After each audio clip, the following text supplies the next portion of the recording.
So when you own the business and you're really underneath the hood, was there anything that showed up that you didn't see before? Yeah, good question. So, I mean, yes and no. I mean, there wasn't anything that showed up that, I wasn't, there You're in wasn't the due anything. diligence business. So Yeah, well, I'll tell you. I mean, I greatly underestimated the complexity around the service delivery. And so that wasn't like, it wasn't a surprise in the sense of I knew this was an important item, but I underestimated what it would take in order to, build the scalable deliverables. And that's, like I mentioned, I mean, man, we've had, challenges the first few months, and first thing didn't work and had to go to the second thing, and that worked, but then had problems. So then, like I said, we're kind of on V3 of the whole org chart and design. And yeah, like that's been a big learning curve around just like what, you know, uh, yeah, I underestimated like what it would take to successfully build our own deliverables.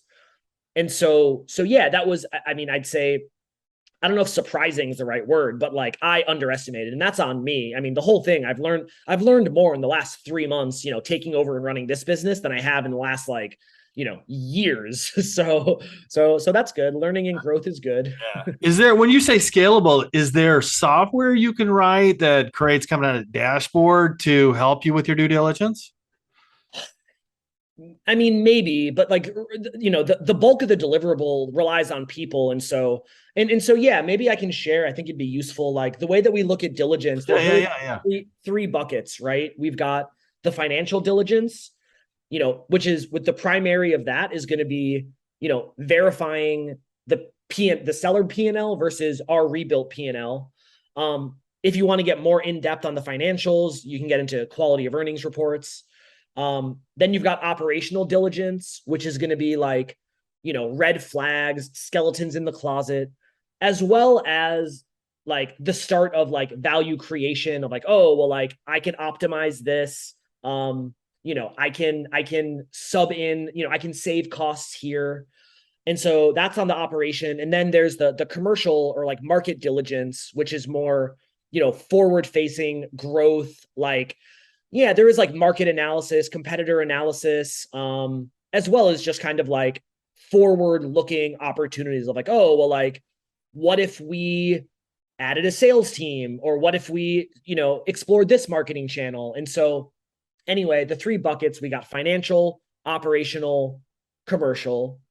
And any due diligence is going, and one thing I'll say that's unique about Centurica is our, so we're a mixture of like accounting and finance, as well as like actual, online business operators. And so that makes us unique in the sense that we can provide both the financial diligence as well as this operational and commercial diligence when it comes to an e-commerce business or a content website, or we're getting better with SaaS and everything, because stuff that I've learned getting into the due diligence industry. Most due diligence companies are very siloed. So it's like you have a financial diligence accounting firm, you have a legal diligence law firm, you have an HR diligence, service provider, you have an operations diligence consultant, and it's very fragmented.